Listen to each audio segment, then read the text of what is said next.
Ladies and gentlemen, good evening and welcome back to our channel once again. And allow me to take this opportunity to wish you guys a Merry Christmas. And for those who will not be able to meet until next time, because I know most of you guys have already switched off. Personally, on this platform, I normally switch off on 21st until 2nd. But politics has refused to switch off. And for those who will be meeting next year, I also want to wish you a prosperous new year.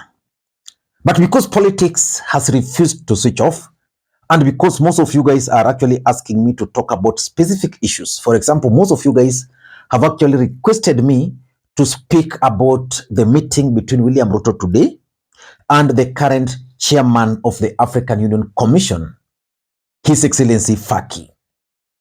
But I don't want to talk about that meeting today. I will talk about it maybe tomorrow. If not tomorrow, maybe on 26th. And if not 26th, maybe on 27th. And of course, not on 28th, because you all know that on 28th, I'll be going to game, just like I told you, to take my dowry there officially as a Luo.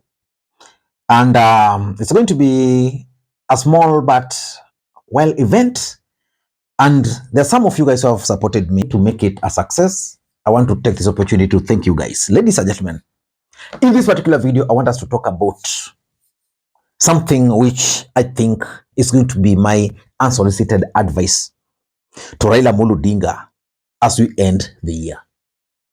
2025 is going to be a defining moment, politically speaking, in the Republic of Kenya. It's going to be a defining year for two gentlemen, William Ruto and Raila Odinga.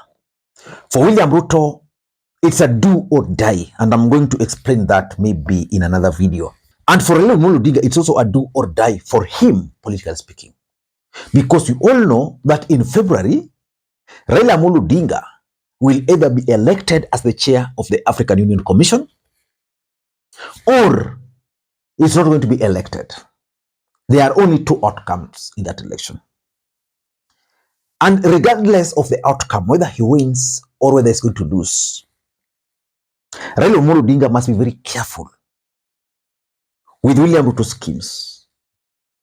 So in this video, I want to reveal to you guys why Raila Odinga should actually be very careful with William Ruto in 2025. But before I do that, for those who are watching this channel for the first time, please take a second or two. Click the subscribe button so that next time we produce a video like this, YouTube will automatically notify you. And to the subscribers, I want to continue thanking you guys for your continued support. Because without that support, this channel cannot be where it is. Ladies and gentlemen, without any further ado, allow me to dive in. By the way, the same 2025, just like I said, is going to be a defining year, politically speaking, in the Republic of Kenya. And there are several leaders who are going to shape it. Let me just give you my predictions. Bobi Wine is going to shape the 2025 politics, especially as far as ODM party is concerned. He's either going to succeed or fail.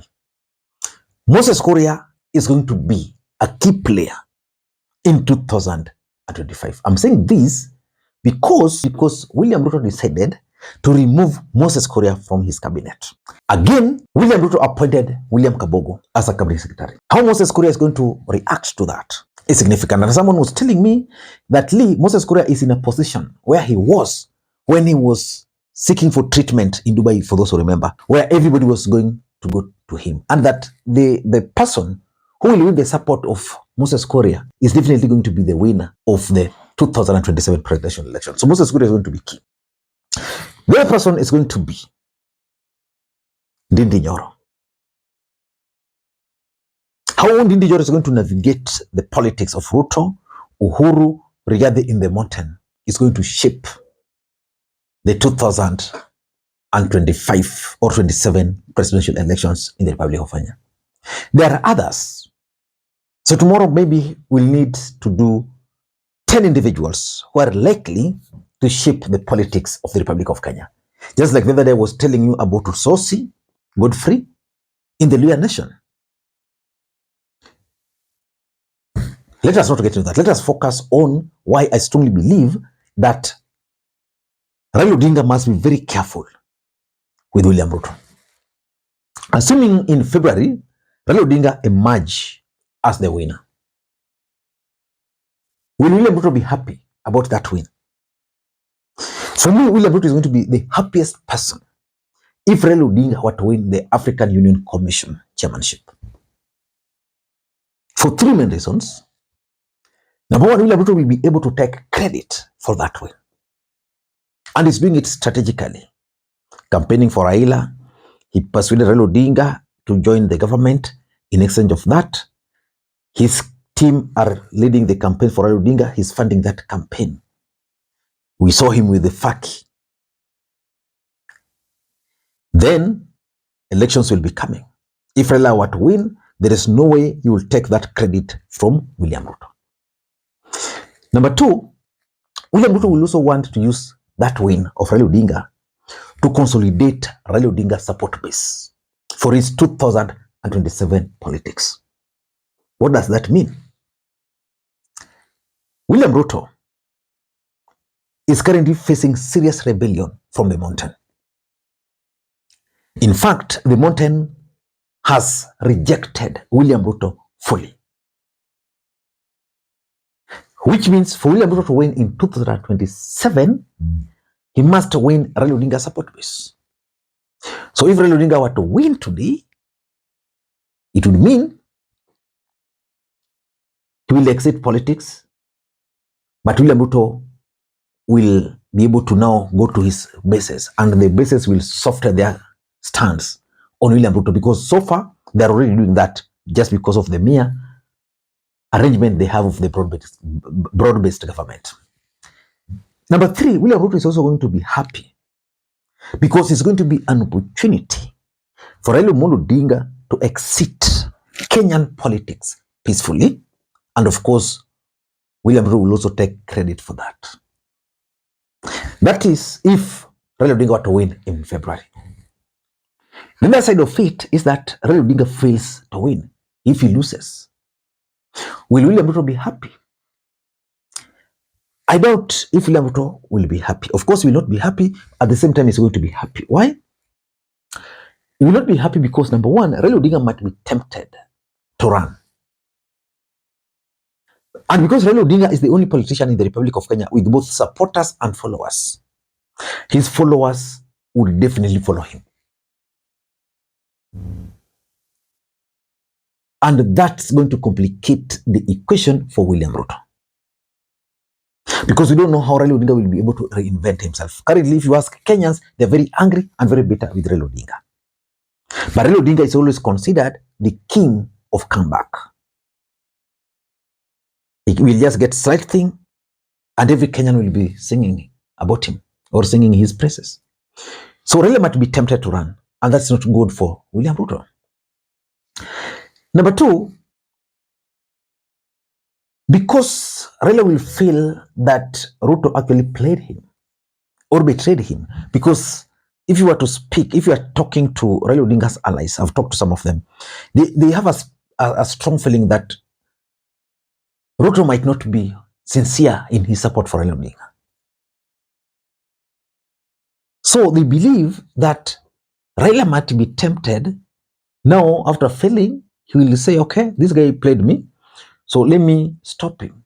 So he will go and support Kalonzo, or Rigathi supporting Kalonzo. I don't know if that's something William Ruto would want to happen. I don't think. So which begs the question. Why should Raila Odinga treat William Ruto with a long stick? Just like Bob always says, if you are eating in the dark with the devil, what do? You use a long, is it spoon or fork? So I'm saying this because, number one of the main aims of William Ruto is to take control of ODM members of parliament. So how will William Ruto take control of ODM members of parliament. The moment you soften the ground for William Ruto, he will start scheming. This is what he did to Uhuru Kenyatta after the handshake with Raila Odinga. By the time Uhuru realized William Ruto had all the members of parliament. Currently, there are members of parliament from Nyanza, people like Opondo Kaloma, who will just follow William Ruto as long as Raila Odinga is in the AU, and they'll be praising him. So the moment William Ruto will take control of ODM MPs, that's going to be the beginning of Raila Odinga's downfall. Because Raila Odinga is powerful because he has members of parliament whom he can control. And of course, his support base. So that's number one. So you must be very careful with William Ruto trying to take control of his MPs. Number two, William Ruto is also going to try to penetrate or to go into ODM strongholds directly without making reference to anybody. Because Raila Odinga is now in AU, he's in Addis Ababa, he has his team there, there's ODM here. So he will be able to go directly to the people. If that were to happen, I see a big problem for William Ruto. Because as we speak, ODM is busy consolidating, is busy revamping ODM party. William Ruto is not busy with UDA. What is he up to? He's waiting for ODM to clear their party elections. Then he's going to come after that. Number three, Raila must also be careful with William Ruto. Because William Ruto is definitely going to create division within ODM party. He tried by bringing in on board the ODM rebel MPs. Of course, those were thwarted. But now you can't thwart them plus others as long as you are in government working with them. Because previously you would say, sisi hatuko kwa serikali, why are you supporting? So it's going to create that division, and because power is sweet, there are ODM members of parliament, there are ODM senators, ODM governors, and ODM members whose allegiance will now be to Ruto. Or they'll say, okay, Raila usisimame, some will be saying Raila sima, and that division is what William Ruto would want to work under. So if it's division within the ODM party, it means William Ruto can pick any camp. Ladies and gentlemen, I don't know what you think, but that's my take. Tomorrow, I want to wish you a Merry Christmas. Mimi naye, I'll be somewhere in Oyugis later in the evening. A friend of mine has invited me there. But early in the morning, I'll be in Game, another place called Akala, where I'll be purchasing some of the extra cows. Ladies and gentlemen, thank you and may you have a good day. Bye-bye.